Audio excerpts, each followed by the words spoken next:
kad čia yra daug žmonių, kurie nori perduoti linkėjimus Dainiui ir, kadangi... Kostiumą, ja? Jo, ant balto kostiumą Dainis Sygas. Ar rimtai? Siaubas.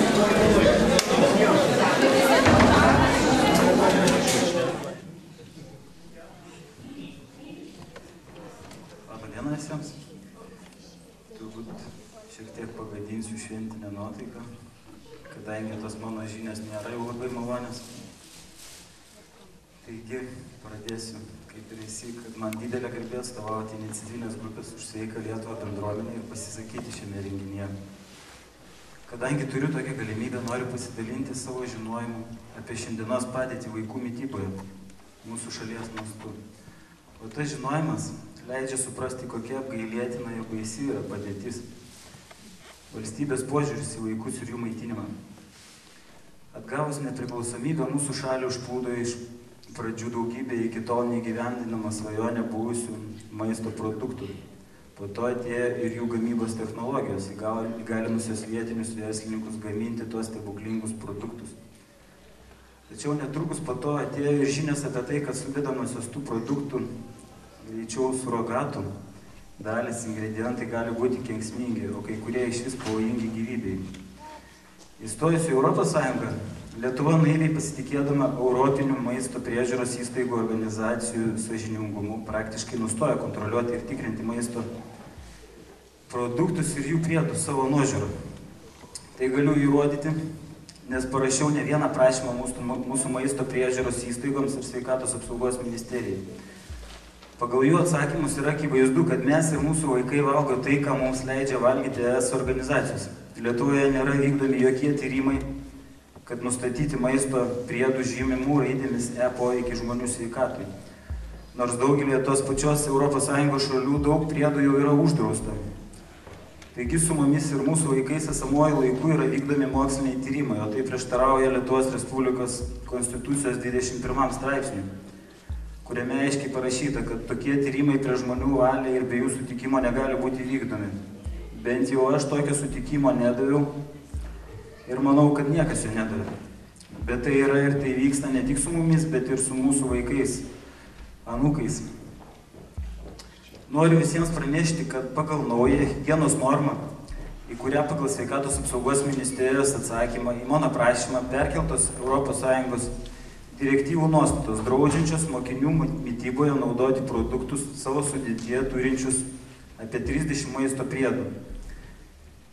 Šis nuostatas dėja negalioja iki mokyklinėse vaikų ugdymo įstaigose. Taigi, jei kas nesuprato, paaiškinsiu, ką tai reiškia. Visų pirma, mūsų sveikatos apsaugos ministerija tik per daugiau nei metus sugebėjo paruošti naują higienos normą, kuri saugo tik moksleivius, o iki mokyklinio amžiaus vaikai gali būti maitinami maisto produktais, kurie turi moksleiviams draudžiamų priedų. Beje, mes suaugę taip pat neapsaugoti nuo kažkodėl tik moksleiviams draudžiamų priedų turinčių produktų. Iš tiesų viso pasaulio nepriklausomi ekspertai, maisto tyrėjai jau senai nustatė kur kas didesnį sąrašą priedų, kurie tikrai kenkia žmonių, ypač vaikų sveikatai. Kenkia per gražiai pasakyta, vaikai miršta anksčiau už savo tėvus ir senelius, vaikai ėmė sirgti nepagydomomis lygomis, kuriomis dar visai nesenai išvis nesirgdavo. Prieš pusę mėnesio palaidojom draugo sūnų, kuris sirgo leukemiją. Šis berniukas ilgą laiką praleido onkologinėje Santariškių ligoninėje ir jau pats buvo pradėjęs domėtis to, kas galėjo sukelti jo ligą. Šių metų birželio 1-ąją vaikų gynimo dieną ligoninėje buvo surengta šventė vaikams, kurios metu jie gavo sveikatos apsaugos ministerijos dovanėlės. Jei jas taip galima pavadinti. Tame rinkinėlėje buvo saldainiai su Lietuvos Respublikos sveikatos apsaugos ministerijos ir ES logotipais ir užrašų. Kūrėme Lietuvos ateitį. Šitos saldainius aš laikau kaip relikviją. Kas norėsit, galėsit pasižiūrėti.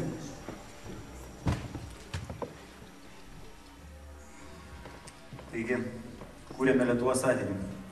Vaikas apvertęs dėžutę pamatė tų saldainių sudėtį. Gliukozės sirupas, cukrų, želatinos agentas, želatina, vanduo, dekstrozė, 9 raidės, dažikliai, rūgštingumą reguliuojančias medžiagas ir taip toliau. Pasirūpinome, kad bent viena televizija padarytų reportažą apie tokią sveikatos apsaugos ministerijos dovanėlę likimo nuskriaustiems vaikams. Korespondentai apklausė keletą specialistų, veterinarijos ir maisto priežiūros specialistė vienareikšmiškai pasakė, kad tokių saldainių vaikams duoti negalima. Tačiau sveikatos apsaugos ministerijos atstovė pareiškė, kad tikrai nieko blogo neatsitiks, kad kartais vaikučiai suvalgys tokius skanėstus. Taip dar kartą patvirtino valstybės požiūrį į mažosius piliečius.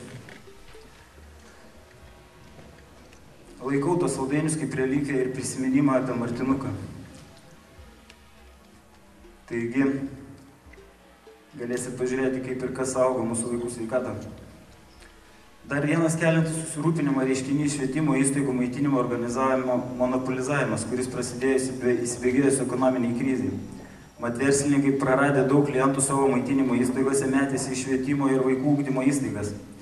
Tai didelės maistą tiekiančios įmonės, kurios turi didelius sandėlius, laiko daug prekių su ilgais realizacijos terminais. Reiškia turinčius daug cheminių priedų, konservantų, stabilizatorių ir panašiai. Jau nekartą teko girdėti, kad įvairiais nešvariais būdais jie išstumė iš mokyklų iki tol dirbusias nedidelės įmonėlės, dažnai aptarnaujančios tik po vieną mokyklą, todėl galinčias tiekti ir gaminti šviežią ir kokybišką maistą. Nedari verslininkai nesustoja nei prieš vaikus. Jų tikslas pinigai, mažųjų sveikata jos mažiausiai jaudina.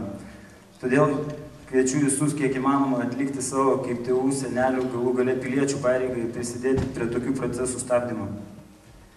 Nebijokime veikti, nes niekas nepasirūpins, nei jūsų vaikų sveikata. Žinoma, yra anūkų. Turbūt daugiausiai čia jūs jų ir turite. Todėl siūlau patiems kurti sveiką ir dorą mūsų brangios tėvynės ateitį. Ačiū. Beje, dar galiu, kad būtų tvirčiau, kas norės supažindinti su mano susirašinėjimais, su įvairiom įstaigom, sveikatos apsaugos ministerija, maisto ir veterinarijos priežiūros tarnyba, sveikatos priežiūros centrų ir taip toliau. Iki šiol neina rasti jokios nei teisybės, nei jokių galų, nei kas už ką atsakingas, nei kas ką daro. Žodžiu, pas mus dabar yra visiškai palaida bala. Niekas nieko nekontroliuoja, viskas yra perrašoma iš ES direktyvų. Todėl kviečiu visus pasirūpinti bent jau savo... Taip. Tai iš tikrųjų taip yra ir aš jau pats su to susidūriau. Kaip ir minėjau, mano vaikas palaido savo sūnų.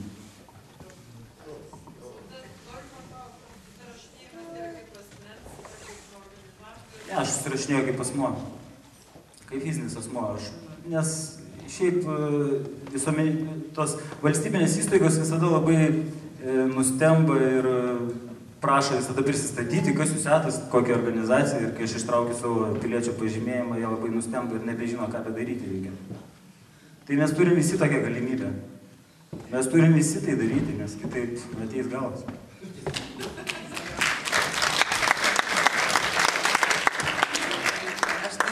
Labai džiaugiuosi, jeigu jūs, kas turite galimybę naudotis Facebook'u, tai Facebook'e yra šita grupė Už sveiką Lietuvą.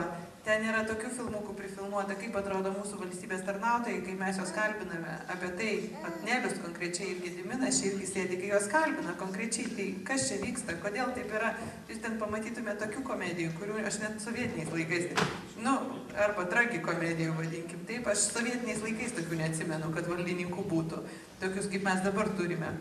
Ir iš tiesų, aš irgi seku visą tą susirašinėjimą ir akivaizdu, kad nežinau, arba mus kažkas tai durnina, tikrąją to žodžio prasme, ir arba mus kažkas labai slopina mūsų iniciatyvą, tai apskritai visas idėjas, kažkokias sveikos gyvensenos.